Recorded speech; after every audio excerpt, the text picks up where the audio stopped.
Assalamualaikum warahmatullahi wabarakatuh. Kembali lagi di channel Gudang Horor. Untuk kisah yang akan kita bawakan kali ini adalah sebuah kisah yang berjudul Demi Harta Nekat Kawin dengan Genderuwo. Sebelum kita lanjut ceritanya, tekan dulu tombol like video ini dan jangan lupa tekan juga tombol subscribe channel ini. Nyalakan juga lonceng notifikasinya agar tidak ketinggalan cerita-cerita lainnya dari channel ini. Dan seperti apa untuk kisah kali ini, langsung saja kita masuk ke ceritanya. Kehidupan rumah tanggaku pada awalnya sangat bahagia. Suamiku Warijo seorang pria yang sangat bertanggung jawab. Ia juga ayah yang baik dan sangat menyayangi ketiga anaknya. Suatu saat kami harus pindah dari Surabaya ke Palembang. Maklum saja, ketika itu Mas Warijo dimutasi ke kantor cabang perusahaan tempatnya bekerja dengan posisi dan jabatan, juga gaji yang tentu saja jauh lebih baik. Semula kami berharap akan mendapatkan kehidupan yang lebih bahagia lagi di tempat baru ini. Namun justru di kota empek-empek inilah keprihatinan itu berawal. Tragedi itu bermula dari vonis kanker otak terhadap anak ketiga kami, Bambang Prihandoko, yang ketika itu baru berusia 3,5 tahun. Kenyataan ini sungguh memukul batinku, juga batin suamiku. Sejak si bungsu divonis mengidap kanker otak, kulihat Mas Warijo sering melamun seorang diri.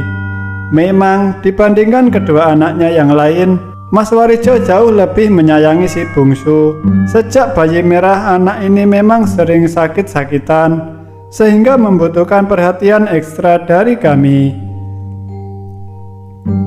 Mungkin karena itulah tumbuh kasih sayang yang sangat besar dari kami berdua, terutama Mas Warijo yang pernah menyebut Bambang sebagai anak yang akan memiliki banyak keajaiban.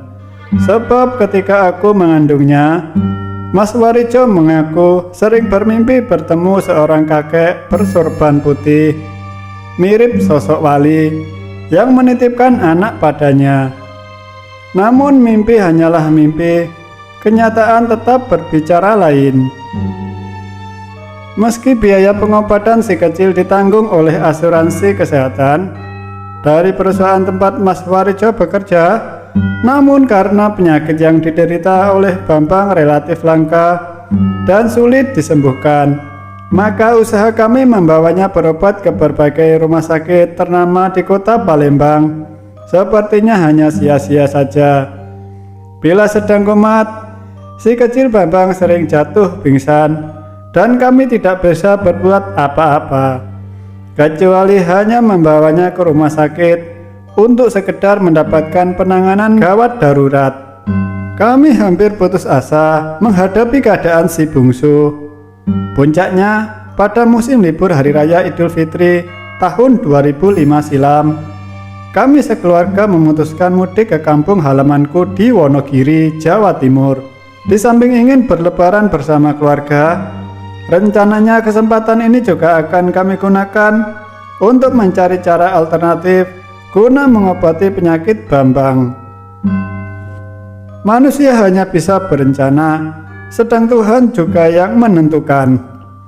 Itulah yang terjadi seminggu setelah tinggal di rumah orang tuaku untuk menikmati liburan, dan sebelum sempat kami membawa Bambang berobat secara alternatif, ternyata Tuhan telah mengambilnya lebih dulu.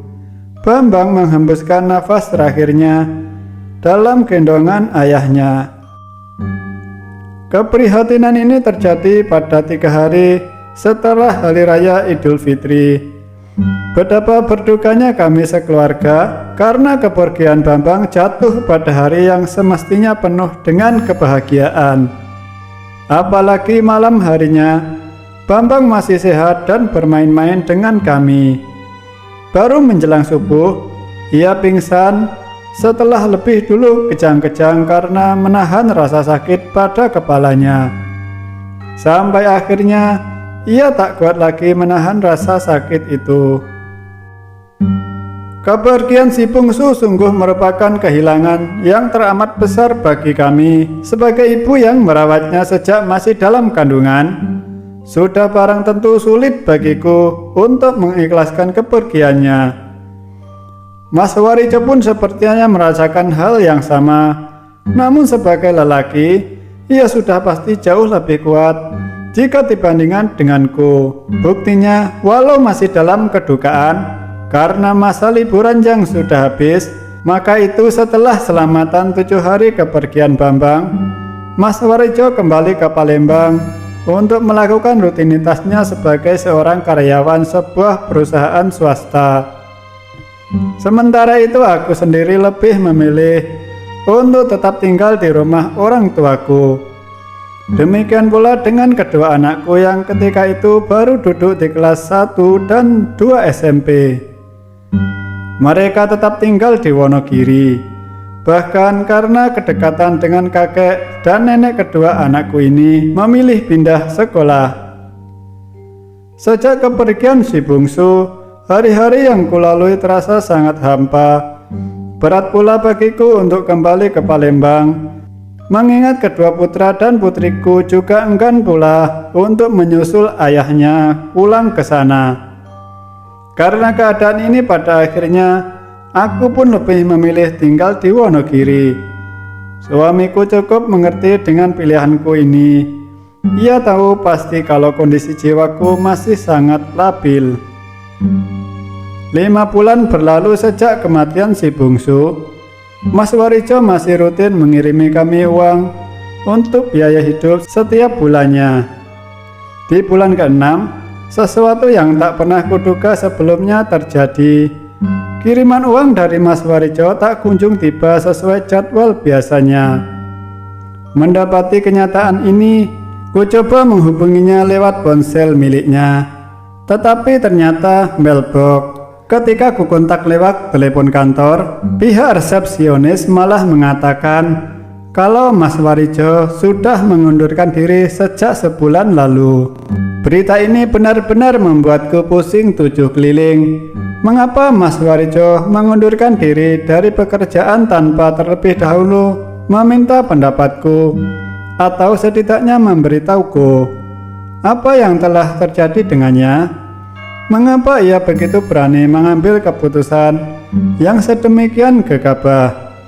Apakah ia sudah mendapatkan pekerjaan lain yang jauh lebih menjanjikan? Setumpuk pertanyaan itu tak pernah mendapatkan jawaban, sebab sejak ku terima berita dari Mas Warico, seolah telah menghilang dari jagat raya ini. Tak pernah secuil pun ku dengar kabar tentang dirinya. Berulang kali ku hubungi nomor ponselnya, namun yang ku dengar hanya suara operator yang mengatakan bahwa nomor tersebut tidak dapat dihubungi. Betapa kecewa hatiku, sebab Mas Warico pun sama sekali tak pernah mengontakku walau hanya sekedap saja. Kemana perginya Mas Warico? Tak ada seorang pun yang bisa menjawabnya. Ia telah pergi tanpa pesan, meninggalkanku dengan 2 orang anak yang masih membutuhkan biaya hidup yang sangat besar, terutama untuk pendidikannya. Di tengah keputusasaanku, aku bertemu dengan sahabatku semasa SMA dulu. Sebut saja namanya Yuliana. Waktu itu aku sangat surprise melihat keadaan Yuliana yang sepertinya sudah jadi orang sukses. Ia bisa nyetir sendiri mobilnya yang bagus dan sangat mewah menurutku. Tak hanya itu, ia juga sudah menyandang gelar sebagai seorang hajah. Dan ia nampak cantik sekali dengan balutan busana muslimah. Bagaimana ceritanya sampai kehidupan Yuliana bisa berubah dengan sedemikian drastis? Padahal aku tahu persis bagaimana asal-usul sahabatku ini. Ia lahir dari keluarga petani yang sangat miskin. Bahkan sewaktu sekolah dulu, ia sering menunggak SPP. Dan kalau jajan di kantin, seringkali aku yang menraktirnya. Melihat Yuliana yang sudah hidup senang, Terus terang saja aku merasa sangat iri padanya. Sahabatku ini seolah-olah bisa membaca perasaanku. Buktinya, seminggu setelah bertemu dengannya, ia mengundangku datang ke rumahnya. Ketika aku sampai di rumahnya, kekagumanku padanya semakin besar saja. Bagaimana tidak, kulihat rumah Yuliana yang megah dan cukup mewah menurut ukuranku. "Kemana suamimu, Yul?"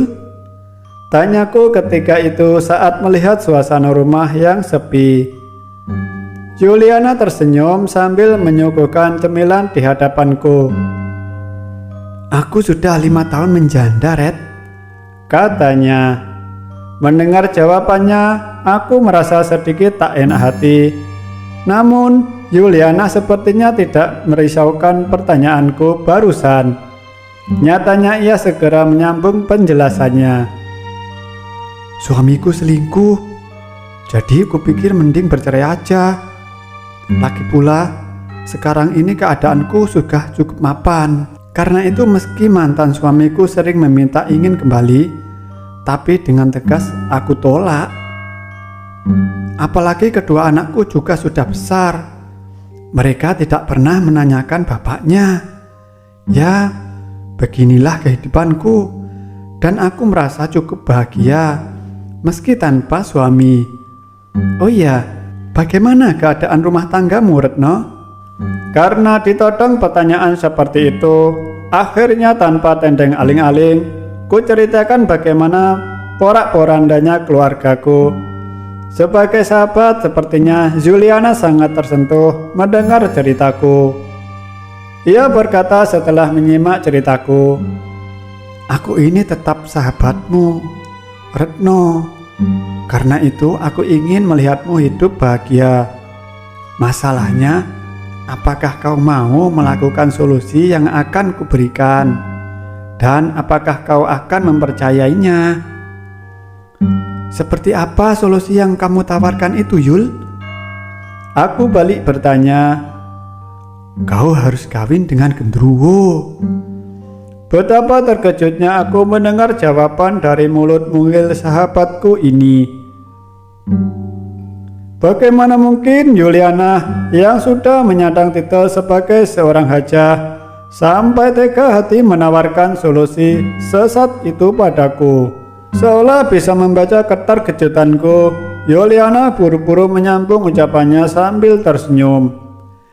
"Kau jangan buru-buru berpikiran negatif. Kau pasti menyangka ini semacam pesugihan, bukan? Sama sekali tidak, Retno. Menurutku ini halal. Kau akan dinikahkan dengan makhluk itu secara Islam. Selama kau menjadi istrinya, genderuwo itu akan menafkahimu secara lahir dan batin. Bila kau sudah merasa punya cukup modal, kau bisa bercerai dengannya. Dan yang paling penting, ritual ini tidak ada tumbal macam-macam. Asal kau tahu saja, aku bisa seperti ini juga karena melakukan ritual itu. Setahun lalu, aku minta cerai, sebab aku sudah merasa punya cukup modal untuk berusaha sendiri. Genderuwo itu bersedia menceraikanku, dan sekarang hidupku tenang, sebab aku juga bisa menjalankan ibadah. Setelah mendengar penjelasan Yuliana seperti itu, aku pun mulai tertarik untuk mengikuti jejaknya. Terlebih lagi kehidupan saat itu memang sangat susah. Bapakku yang selama ini menjadi tulang punggung keluarga sudah berhenti bekerja karena penyakit diabetes yang merongrong tubuhnya. Belum lagi aku juga harus memikirkan biaya sekolah dan masa depan kedua anakku. Walau bagaimanapun mereka harus terus sekolah dan kuliah sampai ke perguruan tinggi. Dengan kedua alasan tersebut, akhirnya aku meminta Yuliana untuk mengantarku ke rumah orang pintar yang katanya bisa memandu ritual kawin dengan genderuwo itu. Singkat cerita, Yuliana mempertemukanku dengan Ki Badrowi. Sebutlah begitu. paranormal yang biasa mengawinkan manusia dengan genderuwo. Setelah mendengarkan penjelasan tentang keinginanku yang disampaikan oleh Juliana, Ki Badrowi mengaku bersedia membantu. Namun aku diminta untuk mempersiapkan semua kelengkapannya seperti apel jin dan berbagai sarana lain untuk selamatan ritual perkawinan itu nantinya. Juliana bersedia membantuku menyediakan semua keperluan ini. Benar juga kata Juliana, ritual perkawinan itu memang seperti halnya prosesi perkawinan dalam aturan hukum Islam. Artinya ada saksi, penghulu, wali, pengantin, dan juga hijab kabul. Bahkan juga mas kawin berupa cincin emas seberat 1 gram. Untuk wali yang langsung diwakilkan kepada Ki Badrowi, sebab ayahku memang tidak mungkin bisa dihadirkan. Jadi dalam prosesi pernikahan itu, Ki Badrowi bertindak sebagai wali sekaligus penghulunya. Karena mempelai lelaki tak bisa dilihat oleh mataku, maka proses ijab kabul pun sangat janggal menurutku. Sama sekali tidak ada ucapan akad nikah, meski kemudian wali dan saksi langsung mengesahkannya. Yang jelas terasa aneh.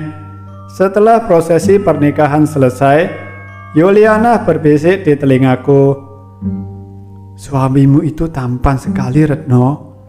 Kau beruntung mendapatkannya." Tampan? Bagaimana mungkin Juliana mengatakan ini padaku, padahal aku sama sekali tidak bisa melihat keberadaan suamiku itu.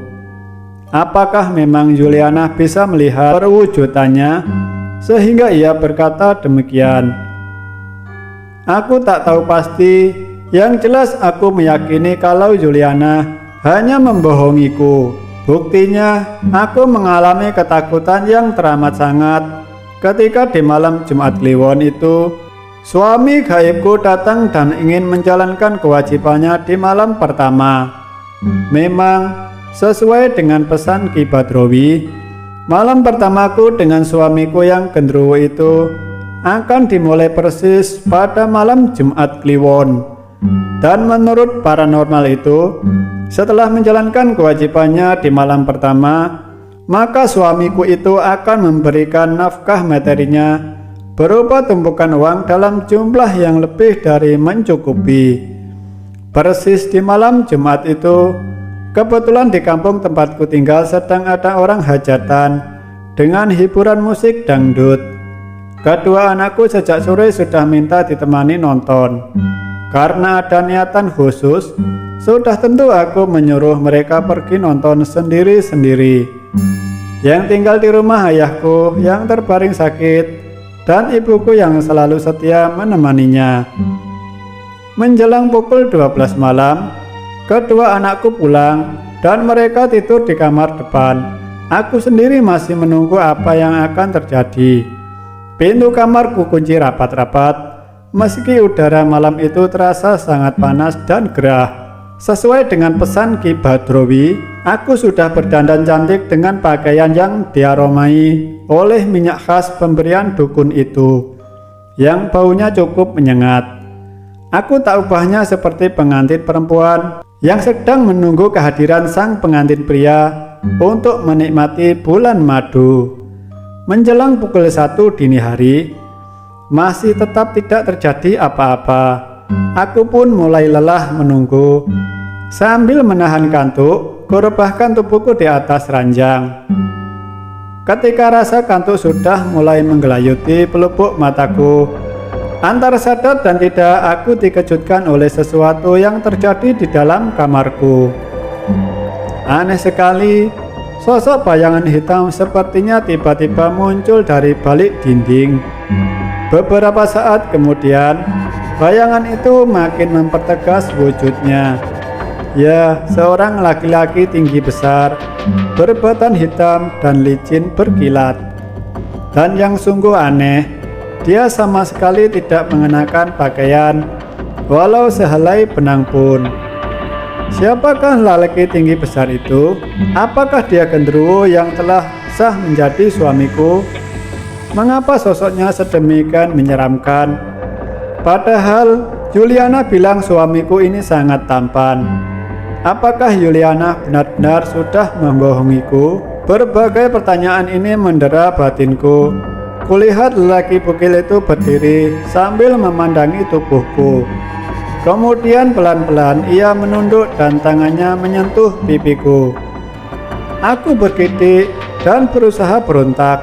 Namun anehnya, seketika itu tubuhku berubah sangat kaku, seperti terpasung oleh sesuatu kekuatan gaib. Dengan sangat ketakutan, aku hanya bisa pasrah menghadapi sentuhan makhluk itu. Setelah ia menyentuh pipiku, lalu ia mengendus aroma rambutku yang tergerai. Lalu hidung dan bibirnya menjalar di permukaan pipi, hidung, bibir, dan daguku. Sekejap kemudian, lelaki menyeramkan itu seperti kalap. Tangannya yang kekar melingkar di sekujur tubuhku hingga membuat nafasku semakin sesak.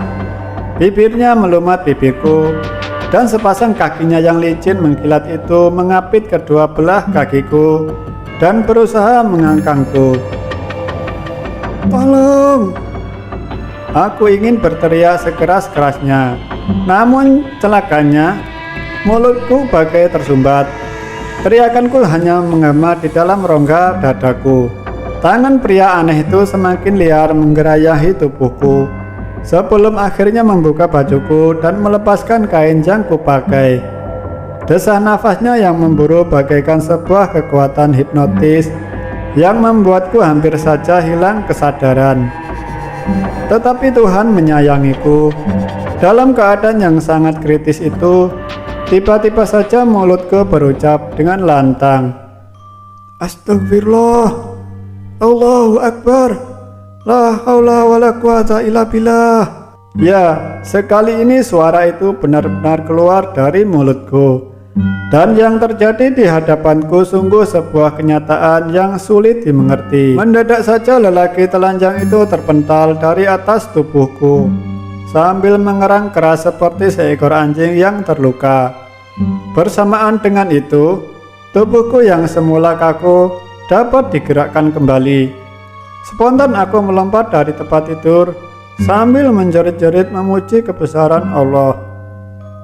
La ilaha illallah, Allahu Akbar, Subhanallah. Puji-pujian itu keluar begitu saja dari mulutku dengan suara yang lantang, sama seperti kejadian semula. Sosok makhluk itu mengubah wujudnya menjadi bayangan hitam, lalu hilang seolah masuk ke dalam dinding. Tak lama kemudian kedua anakku menggedor-gedor pintu sambil memanggil-manggil mama. Ketika pintu kubuka, mereka langsung berhamburan memelukku dan langsung bertangisan. Apa yang terjadi, Ma? Tanya Angga, anak sulungku. Aku hanya menggeleng-geleng sambil membiarkan air mataku mengalir deras membasahi sekujur wajahku. Sungguh aku tak kuasa menjelaskan semua ini kepada anakku. Aku tak ingin melukai perasaan mereka. Aku tak ingin mereka menudingku telah melakukan kesesatan hanya karena tak tahan menanggung kesusahan hidup. Siang setelah malamnya mengalami kejadian aneh tersebut, Juliana datang menemuiku dan mengatakan kalau aku telah gagal dalam melakukan ritual. Biarlah ku jalani hidup seperti ini, Yul.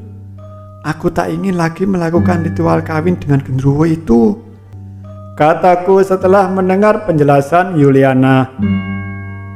Meski mengaku kecewa, namun Juliana cukup mengerti dengan perasaanku. Sebagai sahabat, ia juga meminta agar tidak sungkan-sungkan meminta bantuan padanya bila aku memerlukannya.